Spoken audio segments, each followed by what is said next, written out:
కాసేపట్లో సీఎం రేవంత్ రెడ్డి ఢిల్లీకి వెళ్లనున్నారు. కాంగ్రెస్ ముఖ్య నేతలతో సీఎం రేవంత్ భేటీ కానున్నారు. ఎమ్మెల్సీ ఎన్నికల అభ్యర్థుల ఎంపికపై చర్చించనున్నారు. ఇవాళ ఎమ్మెల్యే కోట ఎమ్మెల్సీ అభ్యర్థులను ఖరారు చేయనున్నారు. ఇక సీఎం వెంట డిప్యూటీ సీఎం భట్టి కూడా ఢిల్లీకి వెళ్తున్నట్టుగా తెలుస్తుంది. ఇప్పటికే ఎంతో మంది ఆశావాహులు ఎమ్మెల్సీ స్థానాలను ఆశిస్తున్నారు. ఈ నేపథ్యంలో అధిష్టానం ఎవరికి ఎమ్మెల్సీ పదవులు కట్టబెడుతుందనేది ఉత్కంఠ రేపుతోంది. ఇవాళ కాంగ్రెస్ ఎమ్మెల్సీ అభ్యర్థుల జాబితాను ఏ క్షణమైన ఏఐసీసీ ప్రకటించే అవకాశం ఉంది. రేపు నామినేషన్లకు చివరి తేదీ కావడంతో ఇవాళ సాయంత్రం లోపే రిలీజ్ అయ్యే ఛాన్స్ ఉంది. అభ్యర్థులకు వ్యక్తిగతంగా సమాచారం ఇచ్చే అవకాశం ఉందని తెలుస్తోంది.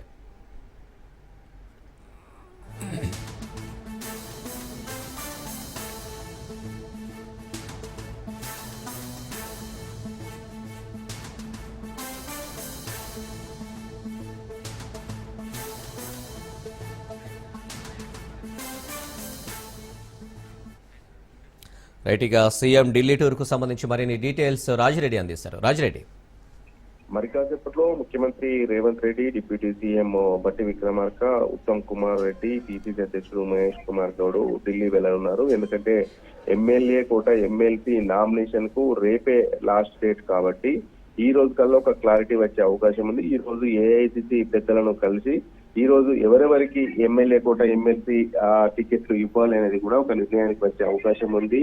కాంగ్రెస్ కు సంఖ్యాపరంగా చూస్తే 4 ఎమ్మెల్యే కోట ఎమ్మెల్సీ స్థానాలు వచ్చే అవకాశం ఉంది. అందులో భాగంగా సామాజిక సమీకరణాలు, సామాజిక కూర్పు ఎవరెవరికి ఇస్తే బాగుంటుంది అనేది కూడా జాతీయ నాయకత్వం వద్ద ఈ రోజు ముఖ్యమంత్రి, అదేవిధంగా తెలంగాణ రాష్ట్రానికి సంబంధించినటువంటి ముఖ్య నేతలు చర్చించే అవకాశాలు ఉన్నాయి.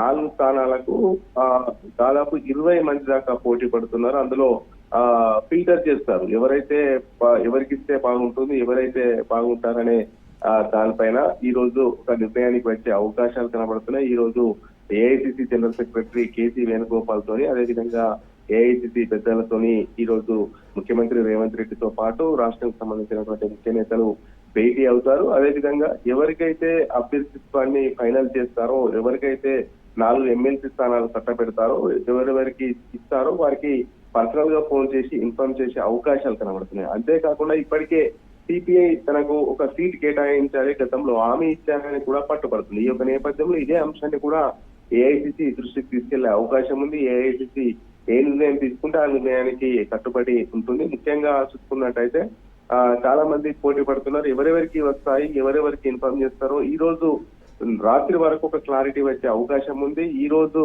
ఎవరికి ఎమ్మెల్సీ స్థానాలు ఇవ్వబోతున్నారు అనేది కూడా వాళ్ళకు పర్సనల్ గా ఏఐసిసి నుంచి కాల్ చేసి ఇన్ఫార్మ్ చేస్తారు. కాబట్టి రేపటికి అందరు కూడా నామినేషన్ కి సిద్ధంగా ఉండబోతున్నారు. ఈ రోజు సాయంత్రం కల్లా ఎవరెవరికి ఎమ్మెల్సీ స్థానాలు వస్తాయో ఒక క్లియర్ కట్ పిక్చర్ వచ్చే అవకాశం కనబడుతుంది. Right Rajireddy, thank you.